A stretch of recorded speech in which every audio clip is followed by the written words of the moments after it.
Барлықтарыңызға сәлем достар, каналыма қош келіңіздер. Бүгін өте дәмді, жылдам дайындалатын тағамның жасалу жолын ұсынамын. Тұшпараны табада пісіреміз. Алғашқы рет жасағаннан сәтті шығады. Менің отбасыма өте қатты ұнады, сіздерге де ұнайтынына сенімдімін.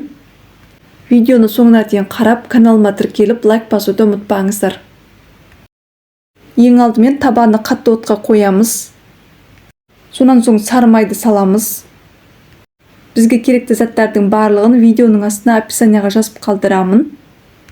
Енді тұшпараны саламыз.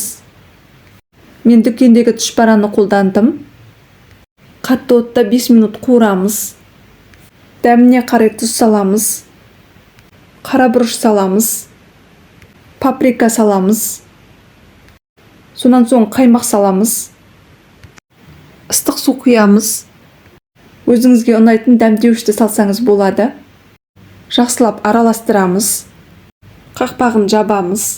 Жай отта 5 минут пісіреміз. Менің каналымда басқа да тағамдардың жасалу жолдары бар, қарап көріңіздер. Енді қақпағын ашамыз.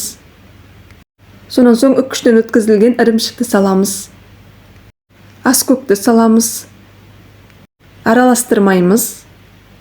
Қақпағын жабамыз. Жай отта 3 минутқа қалдырамыз. Мінекей достар, ең оңай, ең дәмді тағам дайын. Алғашқы рет жасағаннан сәтті шығады.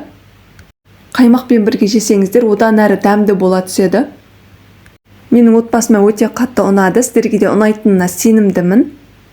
Дәмі тіл үйіретін, тез пісетін тағамды сіз де жасап көріңіз.